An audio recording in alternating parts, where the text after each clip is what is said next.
Hola, bienvenidos al programa de capacitación y formación a distancia de Fultena. Este programa ha sido diseñado para que desde la comodidad de su hogar, su lugar de descanso o su lugar de trabajo, usted pueda profundizar, adquirir y fijar conocimientos. Nuestros asesores y técnicos, con más de 25 años de experiencia, han diseñado en forma clara y precisa los contenidos. Cada curso cuenta con un manual con contenidos teóricos, prácticos y vivenciales. Y además con este CD, donde en forma exclusiva y personalizada, cada uno de los autores han desarrollado los conceptos más importantes a cada curso. Esperamos que disfruten de esta valiosa herramienta. Y ahora los invitamos a buscar un lugar cómodo, lápiz y papel y manos a la obra. Vamos a presentar algunos de los aspectos y de los conceptos más importantes de la homeopatía y su comparación con la terapia floral. Como sabemos, la homeopatía fue creada hace más de 200 años por Samuel Hahnemann, que fue un médico alemán, quien estableció los principios y las bases fundamentales de esa medicina que él mismo denominó homeopatía, haciendo referencia al principio del cual se basa, que es la ley de los semejantes. Homeos significa semejantes, patos, enfermedad. Es decir, el tratamiento homeopático se basa en la idea de que la enfermedad se trata con lo semejante a lo que la causa. Para lo cual vamos a explicar algunos de estos conceptos más concretamente. Vamos a decir, en principio, que la homeopatía está basada en 4 principios fundamentales que son el mencionado principio o ley de los semejantes, el principio de las dosis infinitesimales, el principio de la experimentación en personas sanas y el principio o ley de la curación. Vamos a explicar, en principio, la ley de los semejantes, que es la que da el nombre a la homeopatía. Una sustancia que es ingerida en forma tóxica por una persona sana va a producir en corto o mediano o largo plazo una serie de síntomas. Supongamos que tomamos café en exceso. El café en exceso puede llegar a intoxicarnos y va a producir una serie de síntomas, entre los cuales el más típico es el insomnio, pero también la irritabilidad, la excitabilidad del sistema nervioso, el aumento de la cantidad de orina y otros síntomas como taquicardia, taquipnea, que es rapidez en la respiración, etc. Esto es lo que presenta como grupo de síntomas en una persona sana que ha ingerido dosis tóxicas de café. La homeopatía dice lo siguiente: si tenemos a una persona que está realmente enferma y que presenta síntomas como los mencionados, es decir, insomnio por hiperexcitabilidad, taquicardia, dificultades para dormir debido a un aumento de la cantidad de orina, que son síntomas que dan una gran semejanza con los producidos por la intoxicación de café, la homeopatía va a tratar a esa persona enferma con café, preparado homeopáticamente. Esta es la característica principal. Otro ejemplo sería el siguiente: si cortamos cebolla, vamos a tener una serie de síntomas, entre ellos lagrimeo, también puede ser estornudos, aumento de la secreción de la mucosa nasal, ardor en los ojos. Estos síntomas pueden presentarse en una persona que los padezca realmente, como por ejemplo en el caso del resfrío. La homeopatía va a utilizar la cebolla para el tratamiento de ese tipo de síntomas que se presentan como resfrío. Esto es entonces, descrito rápidamente, la ley de los semejantes. Lo que causa una enfermedad también la cura. Pero ahora vamos a ver qué diferencia hay entre el café que intoxica y el café que cura, entre la cebolla que da síntomas y la cebolla que cura un resfrío. La diferencia está en el segundo punto de la homeopatía, que es el de las dosis infinitesimales. La idea es que una sustancia, cuanto mayor cantidad sea la que se toma, mayor es la toxicidad que produce. Esa misma sustancia, a medida que se reduce en su cantidad, es decir, que se va diluyendo, va disminuyendo también su acción tóxica y va aumentando, por el contrario, su acción terapéutica sobre aquellos síntomas que produjo cuando se la ingirió en dosis tóxicas. De manera entonces que a medida que se diluye, se va mejorando y se va aumentando las propiedades terapéuticas de cualquier sustancia tóxica. Esto es lo que se llama dilución, es decir, diluir la sustancia progresivamente en escalas, en patrones o en progresiones matemáticamente determinados, como los que estableció Hahnemann en una escala decimal, es decir, diluir una parte en 10 o en centesimal, una parte en 100, gradualmente. A medida que se diluye, cada vez hay menos sustancia y mayor vibración, mayor propiedades vibratorias de la misma.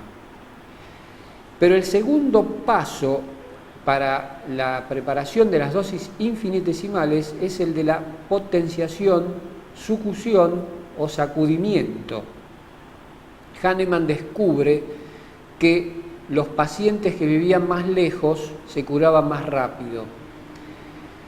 Y esto, finalmente, él llega a la conclusión de que los que vivían más lejos, los remedios que él llevaba en su carro tenían mayor sacudimiento.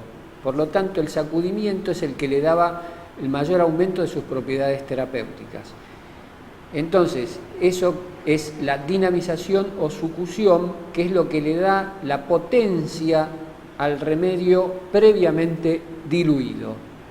Así tenemos entonces que la dilución más la sucusión nos da la dinamización o potenciación del remedio de lo que se denomina las dosis infinitesimales. Estas potencias se encuentran divididas en 3 niveles. Tenemos potencias bajas de los remedios homeopáticos, potencias medias y potencias altas. Las potencias bajas, por ejemplo, son la sexta, la tercera, la octava, hasta la número 11 podemos considerar potencias bajas. Estas potencias bajas tienen una acción sobre trastornos o síntomas agudos, es decir, aquellos que han aparecido en forma inmediata y que no datan de larga duración, sino tienen una historia breve en el paciente. Actúan más superficialmente, pero también más rápidamente. Se los usa entonces para el tratamiento de síntomas agudos del momento, síntomas locales y de poca duración, aun cuando pueden ser muy intensa su acción, como un dolor, como una fiebre, una quemadura, una intervención quirúrgica, etc. Las potencias medias podemos tenerlas entre las más usadas, la 30, es una potencia que se utiliza en trastornos psicosomáticos, es decir, aquellos trastornos que tienen una etiología funcional o emocional.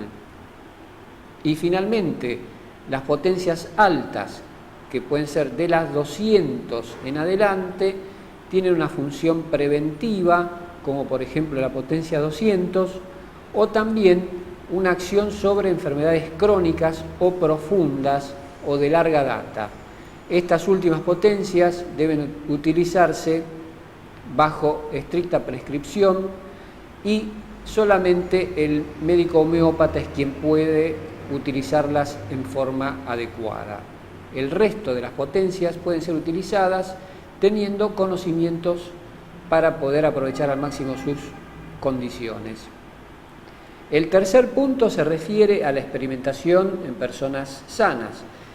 Esta es la primera medicina que podemos decir verdaderamente humana, ya que la medicina alopática utiliza animales para su experimentación, mientras que la homeopatía utiliza personas sanas, voluntarias, que se ofrecen para la experimentación de distintas sustancias, las cuales van probando y van anotando todos los síntomas que van experimentando a medida que van tomando estas sustancias. Hahnemann fue el primer experimentador y así fue como fue descubriendo las propiedades terapéuticas de una gran cantidad de sustancias tóxicas. Por supuesto que él las diluía de la manera necesaria como para no producir enfermedades. Y finalmente, el último punto importante es el de la ley de curación, que fue establecido por Hering, y esta ley establece que el tratamiento homeopático tiene efectividad debido a que produce una curación desde adentro hacia afuera, de lo más profundo a lo más superficial, de la mente hacia el cuerpo, y desde los órganos más importantes a los menos importantes. De los más importantes como el cerebro, el hígado, el corazón, los riñones, a los menos importantes y más superficiales como la piel. Y además produce una curación eliminando en primer lugar los síntomas más nuevos y finalmente los síntomas más antiguos. Este principio es fundamental y es lo que establece la diferencia con el tratamiento alopático, ya que la alopatía produce no una curación, sino una supresión de síntomas desde afuera hacia adentro, contrariando la dirección natural centrífuga que posee la energía vital. Esto, dicho rápidamente, es la base de la homeopatía. Por su parte, la terapia floral, creada por el doctor Eduard Bach, tiene bastantes puntos en común con la homeopatía, en primer lugar porque el doctor Bach fue homeópata durante muchos años de su actividad como médico y pudo tener la posibilidad de desarrollar remedios preparados con los principios homeopáticos. Así es como sus famosos nosodes son autovacunas que él preparaba a partir de utilizar determinadas bacterias de la flora intestinal de un paciente, las sometía a la dilución y al sacudimiento y así es como preparaba las vacunas. Por ley de los semejantes, entonces, esas bacterias que producían enfermedades en el paciente, al trabajarlas o al prepararlas homeopáticamente, producía la curación de las enfermedades que padecían. En segundo lugar, la preparación de los remedios florales tiene una semejanza interesante también con los remedios homeopáticos. Si bien no utiliza el proceso manual de sacudimiento, sí utiliza el proceso de dilución. Bach diluía en un recipiente de agua los pétalos de las flores, las cuales transmitían al agua sus principios activos por acción de los rayos solares. Esto es lo que él llamó la infusión solar.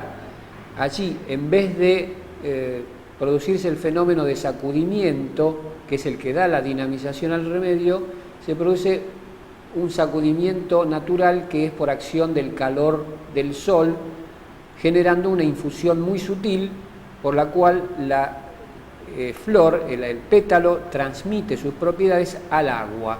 Luego él también producía diluciones sucesivas a medida que las iba necesitando. Y el principio de curación también es semejante, porque así como Hahnemann habla de energía vital,